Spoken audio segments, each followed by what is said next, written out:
Welcome to What's Next with Mattel Creations. We are here at VeeCon talking to thought leaders, artists, creatives of all types. And we have the pleasure today of speaking with Greg Rivera. Hi. Welcome. Thanks for being with us. Yeah, welcome. For those of you who don't know, Greg is president and co-founder of Mishka NYC. It was started, but with you and your partner, Greg, as a small t-shirt company and quickly grew into a powerhouse cut and sew, right? You guys are known and synonymous with creativity, constantly inspiring, sometimes offending, but designs that manifest the brand's DIY punk ethos, right? We worked with you in the past, I think it was 2023, on a Mishka Masters of the Universe collaboration. So I'm going to kick off our first question with Masters of the Universe, and this one's a little bit sideways. Which Masters of the Universe character would you most want to have dinner with? So I've always been a fan of Orko. You know, I like the idea of interdimensional like beings coming and sort of helping other people out. So I think I'd probably want to have dinner with him just to get to know more about where he's from and get this peek at his face or something. I love the Orko love. Most people just go, oh, it's got to be Skeletor, right? Yeah, or no. He-Man. You're like, probably not great dinner guests. Orko got the comedy and the magic. Speaking of Masters of the Universe, that seems to be one of your deepest connections to Mattel.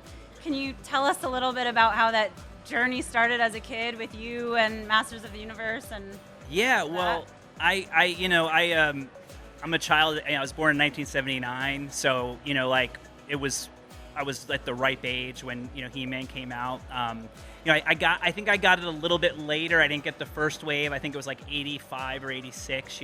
My older brother, he had surprised me, and so I remember Christmas Day opening up the Castle Grayskull, and I think I got the a Skeletor figure, and then the He-Man and Battle Cat pack. And it really inspired me from a kid growing up. Just the characters, the cartoons, the toys. I mean, everything was a big part of my childhood for sure. I've heard you have a very large collection of multiple types of things. Can explain your collection to us, because out of all the artists we work with, you're one of the people that has a reputation for also being a collector. Yeah. Okay, so I guess I could talk a little bit about sort of like inspiration behind the brand. Yeah. So Mishka, when we started, we kind of, my partner I started with, Mikhail, I moved to New York in 2002, and streetwear was kind of a new thing for me because I was coming from Florida. I came from the punk scene. I didn't really. I wasn't like a fashion guy, and the idea of going into a store and paying like $30, $40, or $50 for a t-shirt, I was like, I don't get it. But then when I started to go to these stores in New York and I realized, oh, these are just run by artists, and it's like, they're kind of taking things from their childhood and they're adapting them. So a lot of what inspired us was like all the stuff we grew up and collected with, which was toys and comic books and, just, going into a record store, and even if we didn't know what, I don't know what Iron Maiden is, but that's like a cool artwork was amazing. Yeah.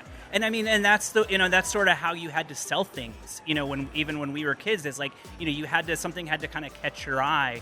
And so, we sort of took everything that inspired us, and a lot of inspiration just comes from my collecting, and it's hard now to explain because I've also, in the past few years, I've gotten really into ephemera, like papers and photos, and I actually have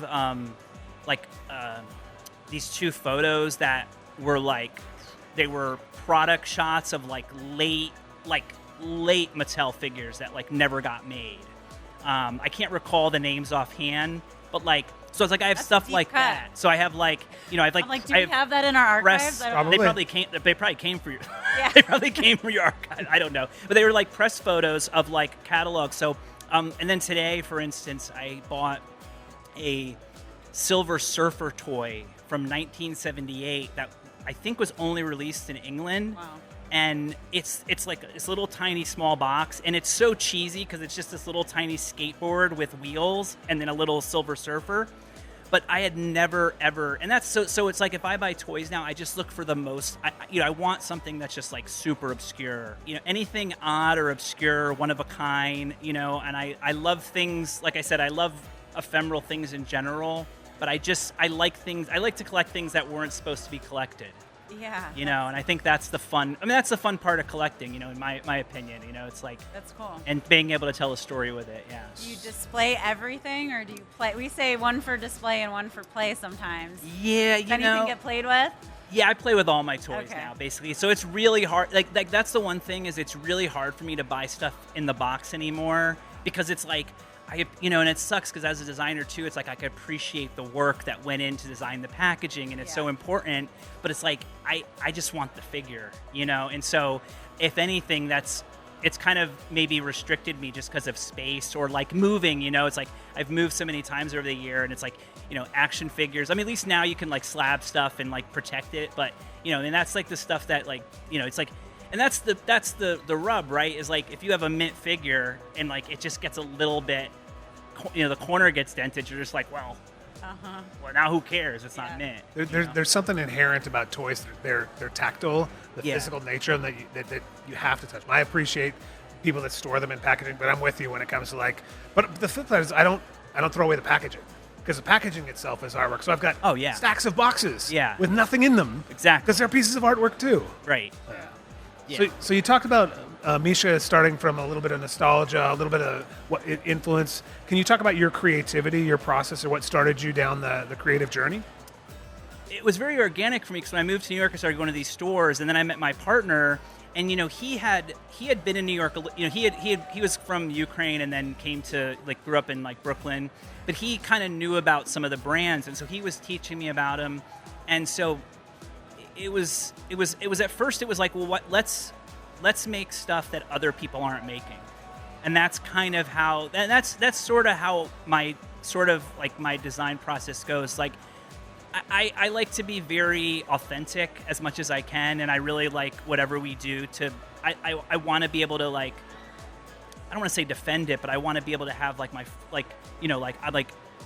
no, this is something that we're releasing, like my name's on it, and it's like it's got to be a certain way. So, but yeah, it's like I want to have fun. It's funny because you mentioned like offending people. I mean, yeah, I had to turn shirts inside out when I was in middle school, and I was like, look.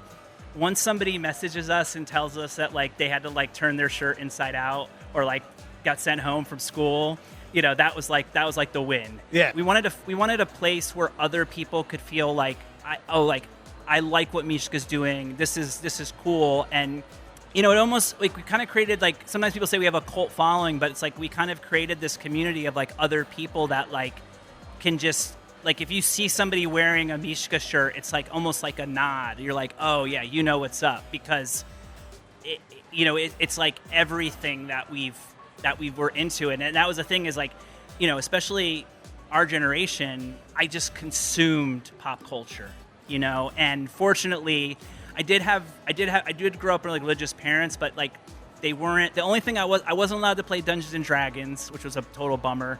And the only movie my mom told me I could never watch was that movie The Gate, which is now one of my favorite movies. Yep. But I loved horror movies. I loved I just loved all that stuff. So let me ask you, you've made a business out of your creativity and Mishka and everything. How do you balance that business side with your own creative pursuits? Is it one? Do you still keep time for other things? Mishka is, in all senses, is a lifestyle brand because it's my life, So everything I'm doing kind of gets like crossed in, and so. But I do other things too, Like I started a trading card company a couple years ago, and I'm a collector and a bit of a dealer, so. It's like it's kind of just it's like I'm fortunate enough to be in a position where I don't have to worry about the business side so much, and I can just like be in just sort of a create mode, and as things come up and or sort of as I get inspired and get ideas, I can then sort of bring it into our team where they're kind of creating sort of like the Mishka essentials, the Keep Watch tees, the things, the branded stuff, and so it sounds like an artist's dream, right? Oh yeah, I mean, I'm just like I like pinch myself every day because I'm just like I feel like so fortunate and blessed that I'm in this position right now. it's definitely not easy. It's a hard world that we live in now. And you have to just believe in yourself, and you have to just keep yourself motivated, and just like you can't let other things like distract you. You have to just like stay focused, I guess is the best way. Totally. You talk about like perseverance and confidence and like that push and pull and give and take, which is true collaboration, right? Yeah. And you've worked on a ton of different collaborations, but I kind of want to rewind a second and go like, how do you select which ones to work on? I think I know some of the answers because you've talked about authenticity, but like, what's the filtering process? So I really like that question because like the way that I like to collaborate is I like to collaborate with people that are excited. Like I like people that are excited about Mishka, and then I'm excited. So like when Mattel, when I like working Mattel is like a dream come true, because it's like for me, I want to work with somebody that I like what they're doing and are excited, because that's what makes a good collaboration, is when both sides are excited to work together. It's actually awesome you say that, because one of our filtering systems at Mattel Creations is making sure that we're collaborating with people that have an authentic connection to the brand, which you obviously do. But we're also creators as well. We're sitting with Ethan, who's a product designer, and I'm on the brand creative side, and we love that back and forth conversation, the one we're having right now, but this is actually part of the authentic conversation we hope to have from every collaborator. So it kind of goes both ways, and we also don't want someone who just wants to stick Mattel Creations as one of their logos on a site. Yeah, and and I think after like the longer you're part of like any sort of community or industry, you also realize like you sometimes will look at other people, you might look at other artists or other brands, and you're like, oh man, like why am I not as successful as them, or I'm not, and then you start to think like, well, they did this or they did that, and I would never do that.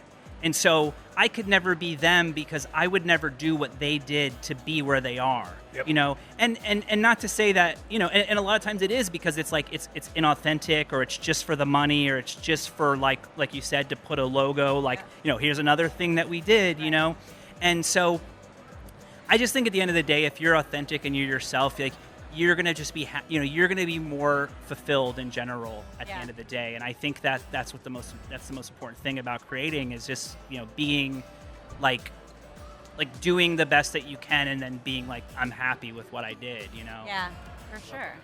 We have a couple last questions. Sure. One of them includes this magic 8-ball here. Pass over to you. Okay. Now I want to say for the record, I would love to do a Keep Watch magic 8-ball. You're talking to the right guy over here. If keep that in your mind. All right. So you have the world's best fortune teller here. If you could ask the magic 8-ball anything, what would it be? What would it be? Let's see. Let's do a topical one. Are aliens real? Concentrate and ask again. Oh boy. It's worth it. Ask again. Yeah, okay. You kind of have to. We're going to find the truth right here, right now. Are aliens real? Extraterrestrials? My reply is no. Oh, in this reality. In this reality, yeah, right, exactly. yeah. This has been an awesome conversation. Thank you so much. And Thank you. You never know, we could be collabing again. I know. I'm about to just stick a Keep Watch sticker on here. Yeah, and don't ask the magic 8-ball. We'll decide Okay, on awesome. that one. The aliens are real. Yeah, thank you for having this conversation with us. Thanks for having me. It's been awesome. And stay tuned with Mattel Creations to find out what's next.